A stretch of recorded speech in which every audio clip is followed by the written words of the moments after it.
Thinking the new Zcash ETF actually gives you privacy isn't just a simple misunderstanding. No, it could be a catastrophic miscalculation, one that leaves you exposed in the very place you thought you were safe.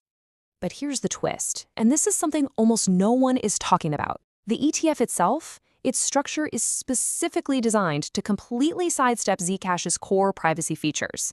And by the end of this, we're going to show you exactly how that mechanism works. Okay, so to really get why Wall Street is even interested in the first place, you've got to look at the absolute tear Zcash went on back in 2025. I mean, this wasn't just a rally, it was an explosion. So, after being kind of quiet for a long time, Zcash starts the year at, around $30. It hangs out around 45 for the first half of the year, and then, boom, it just takes off, rockets all the way to a peak that honestly cut everyone off guard. And that peak, a staggering $758. Think about that. A move from $30 to over $750? Yeah, that doesn't just get a little attention. It's basically a giant magnet for big institutional money. And right on cue, that's exactly what we saw happen. Grayscale steps in, files for a Zcash ETF, and just like that, we have the first serious attempt to pull a real privacy coin into the very heart of the traditional financial system. Now, this is where it gets really interesting, because what we're looking at here is a fundamental clash. You're taking a piece of tech that was built for, discretion, privacy, and you're trying to shove it through the most surveilled, most monitored financial pipes on the planet. It's a setup for a major collision of philosophies. So this brings us right to the central paradox of this whole thing. It's really a stress test for one simple question, right? Can something be both fully regulated and truly private, or does one inevitably have to crush the other? And this just lays out the two opposing worlds perfectly. On one side, you've got Zcash, the actual coin. It gives you, the user, the choice to use shielded private addresses.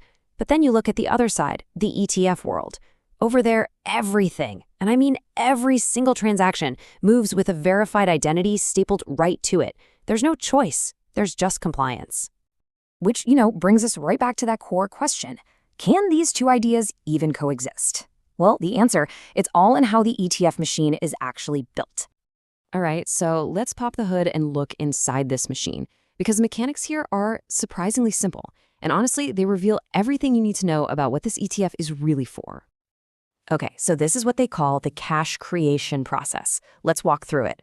Step 1, you, the investor, give your dollars to a broker.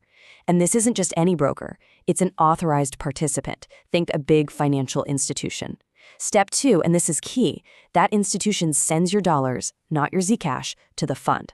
Step 3, the fund sponsor takes that cash and goes out and buys Zcash on the open market.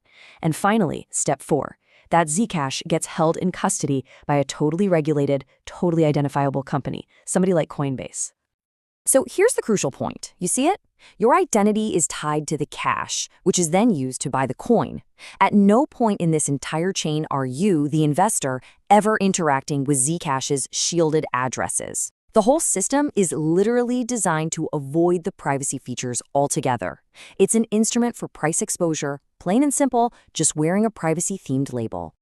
And this brings us to the final and honestly the most important takeaway here. You've got to understand what tool you're using and what job it's for, because they are not the same thing at all. And getting this wrong, well, it could have a huge impact on the entire Zcash ecosystem.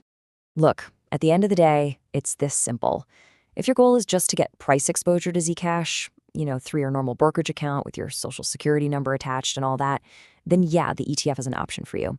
But if you want to use the actual privacy features that Zcash was built for in the first place, you have to own the coin itself, period.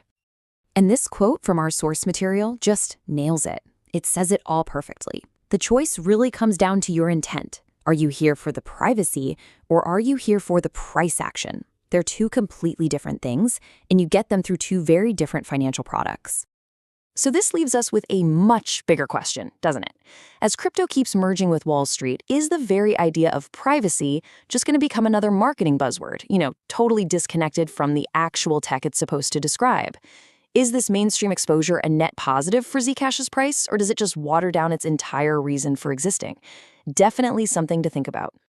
Stay ahead in the crypto market. Subscribe now for the latest global news and updates.